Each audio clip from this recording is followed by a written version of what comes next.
pas. Moi, j'ai la chance d'avoir un ami collectionneur et dentiste qui m'a dit un jour, bon, tu n'as pas assez d'os dans ta mâchoire, il faut que je te fasse des greffes. Alors, Orlan, dis-moi si tu préfères tes propres os ou des os de bœuf. Et vous J'ai avez dit, choisi le bœuf. invitons l'autre. On va pas rester entre Mais soi. cette Et idée, il est très compatible, il va très bien, tout va bien, c'est il faut se impeccable. mélanger. On a bien compris. Cette idée d'hybridation, on la voit bien justement dans Self-Hybridation. C'est une autre de vos œuvres à voir dans l'exposition.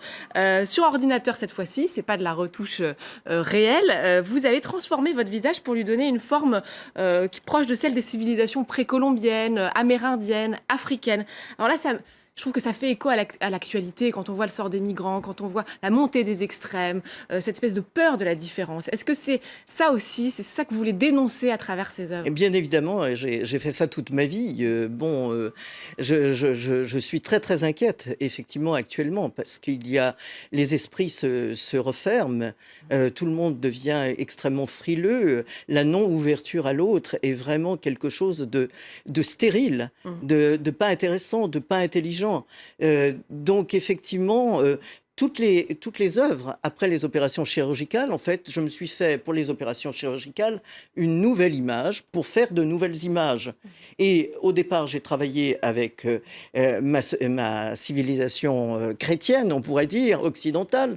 Et puis ensuite, j'ai voulu justement aller vers l'autre et intégrer en moi effectivement, ce qui est peut-être déjà intégré, puisqu'on sait tous que on vient plutôt de l'Afrique que d'ailleurs au tout départ. Bon, donc ces images effectivement prennent en charge à la fois mon visage, mais aussi des référents de l'histoire de tribus africaines ou de l'histoire de tribus de précolombiens, d'Africains, d'Égyptiens, de Mérovingiens qui, par exemple, se rencontraient souvent dans une déformation du crâne qui a été faite dans toutes ces civilisations. On déformait la tête du bébé avec des bandelettes, et quand la fontanelle était soudée, cela faisait un crâne tout en hauteur. Donc les standards de beauté ont beaucoup sont vraiment très changé, différents beaucoup sur les évolué. civilisations. Ça, on le voit Civilisation. finalement, en un mot, Orlan, le pire pour vous, c'est d'être normal. Mais la normalité est effectivement quelque chose, un rouleau compresseur.